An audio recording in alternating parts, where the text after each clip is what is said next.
Welcome to the Communication Diva Podcast, episode 42, on the subject of storytelling as communication. Storytelling has frequently been used in recent years pejoratively as a synonym for lying, as in, don't tell stories. Yet, story is central to human culture. American science fiction and fantasy author Ursula K. Le Guin said that there have been great societies that did not use the wheel, but there have been no societies that did not tell stories. And the great Jesuit psychotherapist Anthony de Mello wrote that the shortest distance between a human being and truth is a story. So grab a warm drink and get comfy. It's story time.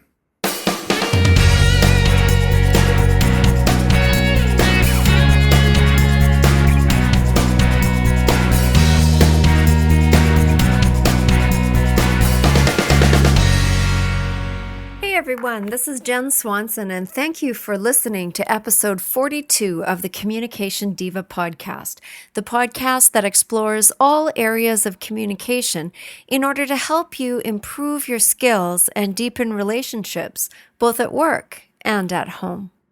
Communication Diva as a blog is now I guess it's over a year old now. And we're coming up to the 1-year mark in a couple of months for the podcast too. That will be in December. And I'm really pleased that so many of you have been enjoying the content and letting me know about it. And I hope that you share Communication Diva with your friends and your colleagues so that the word can spread to even more people. We're available to be heard on iTunes, on Zune, on BlackBerry, and on Stitcher Radio, as well as through the website at www.communicationdiva.com. So please come on over and check us out and share what you like on Facebook and on Twitter, and invite people to come and find out more about better communication. Today, I wanted to talk about storytelling as a communication tool. And I'm going to share with you a couple of stories that I often relate in one of the courses that I teach in my human relations skills classroom. And one of the stories has a happy ending and the other one not so much. But both have the power to inspire and to really make a person think. So storytelling has been on my mind lately because it's a component of a course that I'm taking right now. And storytelling is something that I do a lot of. I tell stories in my classroom all of the time. And sometimes when I'm teaching multiple different groups of students, I find myself saying, have I told you this one already? Because I have many, many stories. Storytelling is an ancient art and practice. And as the voice said in the intro, there are no cultures known that have not used it. You know, reading words on a page is a great activity, and I love reading books, but to bring something to life with the human voice is to bring more dimension to it. Tone of voice and inflection and volume and pitch, all that paralanguage stuff adds to the story to make it something more vibrant and more real, which is also true to be said of podcasting, I think, in many cases. Many people find more of a connection with the content and the topic if they can actually hear the person's voice, which is also why I think podcasting is a very powerful medium.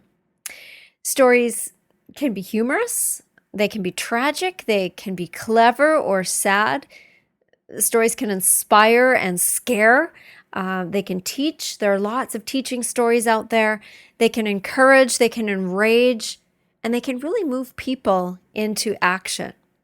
Storytelling, I think, is both an art and a tool, and it's been used in almost every setting that you can think of. You know, from school to business to, entertainment is made up of stories, isn't it? The movies and theater. In her book, The Story Factor, that I've been reading for this course that I'm taking, the author Annette Simmons shares stories about people in business settings who manage to make their points using story rather than using fact, and doing so in very, very effective ways. I'm going to put a link to this book on my site because it's a great read. I'm only partway through it at the moment, but I'm really enjoying what I'm reading so far. One of the things she says is that a good story helps you to influence the interpretation people give to facts. Facts aren't intellectual until they actually mean something to someone. So until you integrate meaning with the fact itself, then the fact is just a fact. It's just a statistic or a number, and that can be pretty boring to listen to unless there's story that goes along with it. And we probably tell stories and don't even realize that it's something that we're doing. And we also can tell when we come across a very, very good storyteller, I think. One of the things I get asked in my classroom most often is about dress code.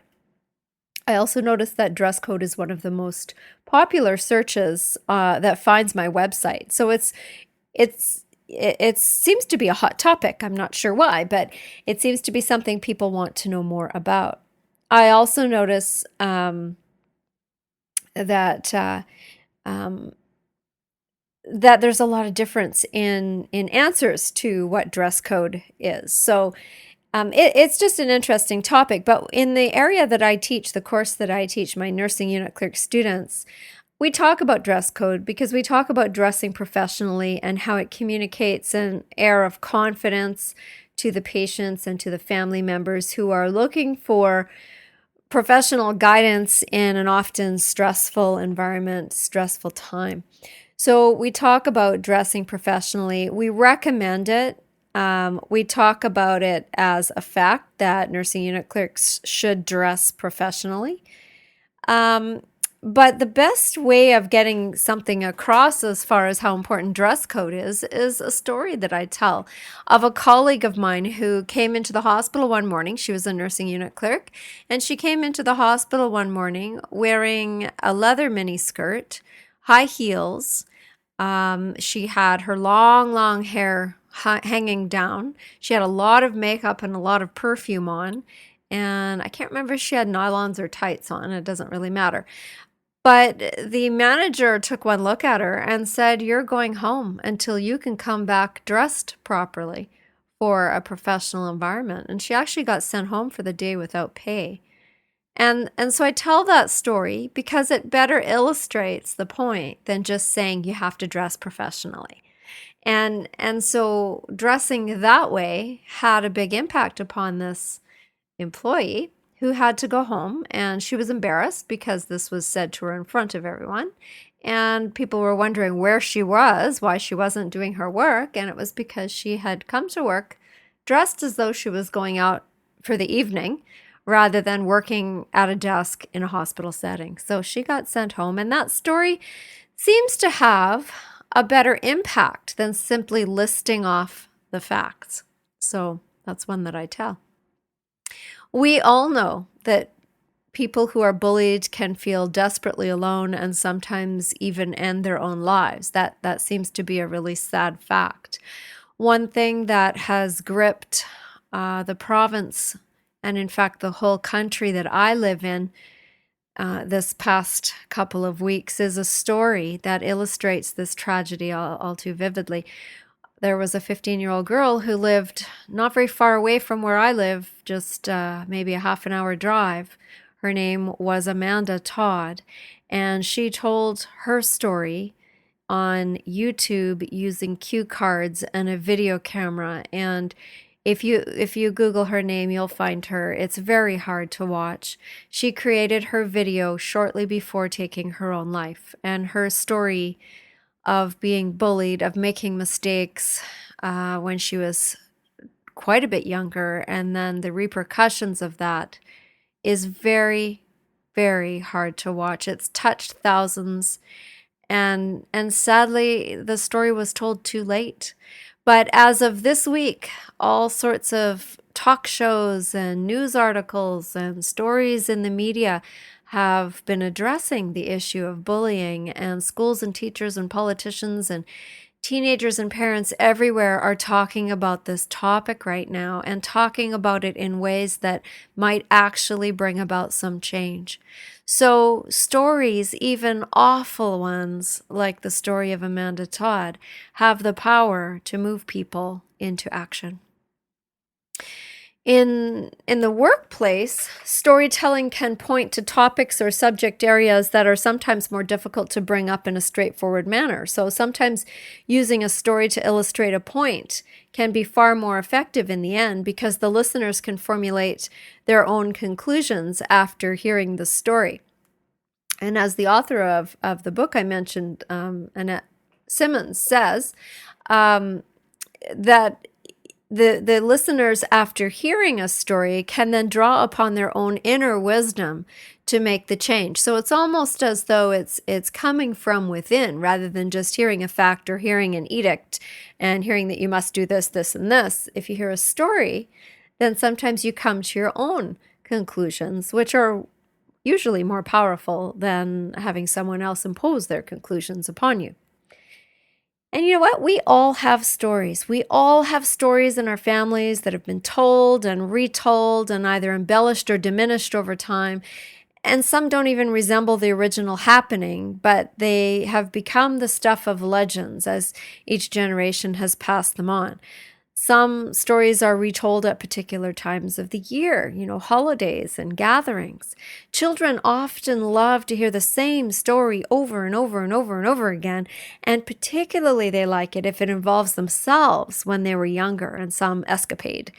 I know that my children love to hear stories about when they were little and this happened or that happened, and they get great delight in hearing stories about themselves. Now, some family stories are hard to tell, and yet we are shaped by the stories of our lives, and we actually look through the lenses of those stories as we move forward through life. So sometimes going back to the original stories of our lives and what happened and how we grew up can be very powerful and very revealing when we take a look at how then we have proceeded as that story has unfolded.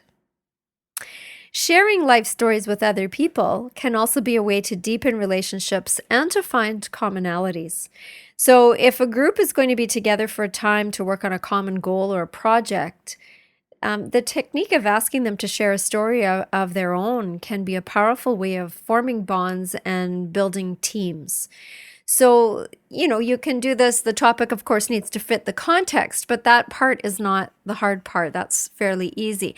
It takes thought to formulate the question, perhaps, but the rest is done by the group.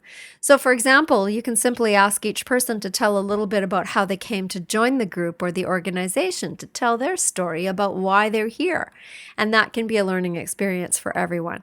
Asking the group to tell a story about a time in their childhood when they had to make a tough decision, or they had to do something they'd never done before, or they needed to solve a problem, can bring new perspective to the current task as well. So there are a myriad of different ways that you can use the idea of storytelling. They don't have to be great, big, long, deeply involved stories. They can just be short little stories. Who are you and where have you come from and why are you here and what brings you to this place right now in time? So we all have stories if we look for them, and sharing these stories can touch unexpected places. So I'm going to tell you a couple of stories now. My first story is not the one with the happy ending. I tell it to illustrate a different form of communication. I tell it to bring out empathy in my students for the patients that they serve. It was upsetting to me when I lived it, and it's upsetting to tell it all these years later. But that's where the power is in the story, the power to want justice to be done and more. So I call this Her Name Was May. Her name was May, and she was in her late 70s or early 80s. She came in originally with pneumonia, and she was quite sick. We had her in a private room at the end of the hallway on a busy medical floor that I worked on. And it was late in the spring when she first came to us.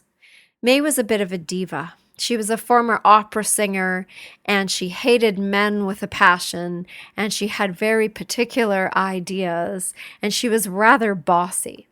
She was also rather confused. As she got medically better, she began to wander around the hospital unit, and she would frequently come into the nursing station where I was and ask for something to do because she was used to being busy, I guess, and having purpose.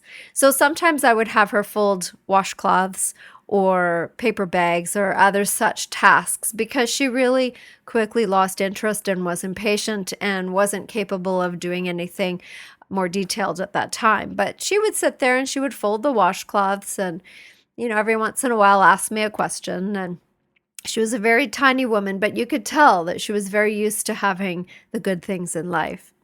Well, by the summertime, she was well enough to leave the medical unit, but she was too confused to be sent back to her apartment where she lived alone. So the social workers had been trying to find some placement for her, but there was one tiny, or maybe not so tiny, problem. Whenever May wanted the attention of a nurse, rather than using the call bell button in her bedroom, the little button that you push to ring a bell so that the nurses would come, she would communicate in the way she knew best. She would take a very deep breath and in her very best aria opera voice, she would sing, "Nurse," and of course I can't do it very well, but with full operatic volume. Now, we got complaints from the staff and the patients on the floors above and below our unit, and we got complaints from other patients and family members on our own unit because May was not a quiet woman. She would launch into this singing voice for all sorts of things, and that is one of the reasons why she was in a private room, because no one else could sleep in the same room with her. But because of this method of communication, the social work staff were having quite the time trying to find her a place to live. So representatives of various nursing homes and other facilities would come out to assess her, and every single time, the result was that she was not suitable as a resident for their facilities. The problem, of course, that she was also that she was taking up and I don't know what the right amount is, but a $500 a day plus bed on an acute medical floor. And with, the overcapacity in the emergency department, the lineups and the private rooms at a premium, there was a huge push to get her out of the medical floor into a more suitable facility. So it was a bit of a problem. Finally, one facility agreed to take her. Now, May only had one living relative, and this was a niece that we never laid eyes on. There was apparently no love lost between them, and who knows what the relationship had been or, how that had all gone. But as a result, we never did ever see this niece. But May was no longer mentally capable, so the niece had to give permission via the telephone for this move to actually happen.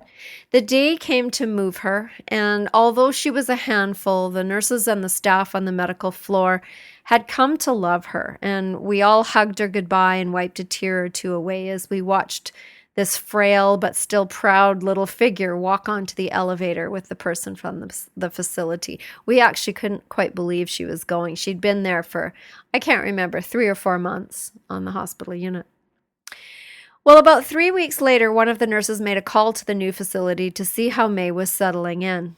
And I was sitting there when she made that call, and I watched the nurse's face go through a multitude of emotions as she listened to what was being said at the other end.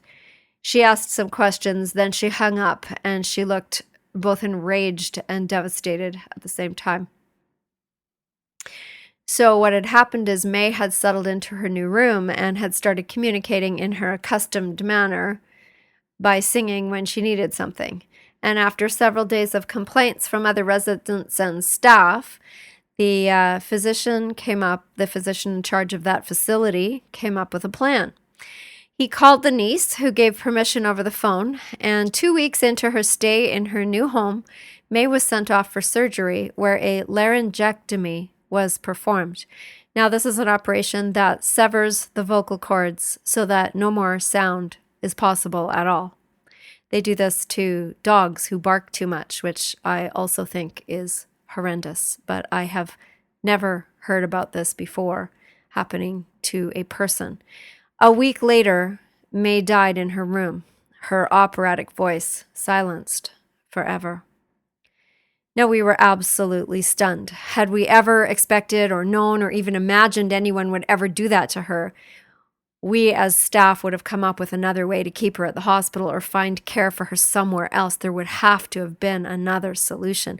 We were outraged. We were horrified, and we were very, very sad. And never before and never since in all my years of working in the hospital had I ever heard anything so cruel as that story. The only method of communication this once formidable woman had was her voice, and it was taken away from her.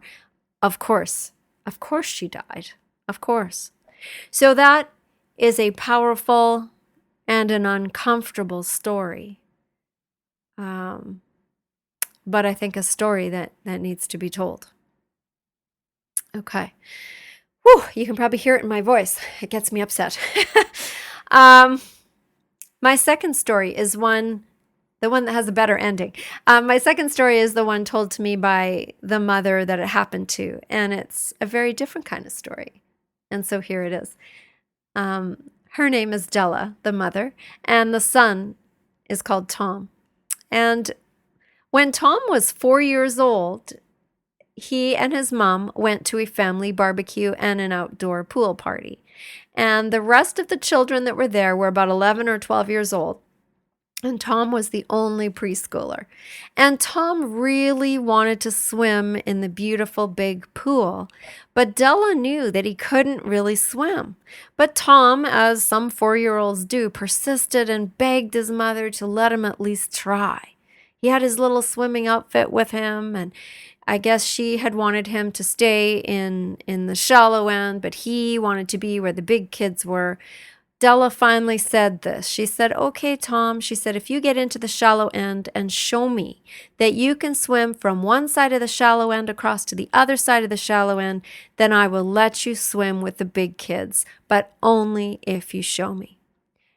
And with that, without any warning or even hesitating for a second, Tom launched himself right into the shallow end of the pool. And down he went, and Della stood at the edge of the pool waiting for him to surface. And after a few moments, she realized he wasn't coming up. She looked down into the water, and she saw her little boy looking back up at her with his big eyes wide open from below the water. So quickly she lay down on the side of the pool and reached her arm in to pull him up and out of the water. A few moments later, they were sitting on a chair by the side of the pool. She had him on her lap. He was wrapped in a towel, and she was rocking him back and forth. And she asked him if he was scared when he was down there underneath the water. And he looked up at her and he said, "Oh, no, Mummy." He said, "I knew you would save me, but I just didn't know when." So this story illustrates for me the idea of complete trust or utter faith in another human being. I knew you would save me, Mummy. I just didn't know when. I just love that story. So what are your stories? How can you use them as tools of communication in the circles in which you move? What stories might help others to see your perspective on a topic better or to see your point of view? What stories do you have that might inspire people or shape people or move people to action? These are questions that I'd love for you to take away with you and to explore a bit as you continue to find deeper ways to communicate with one another.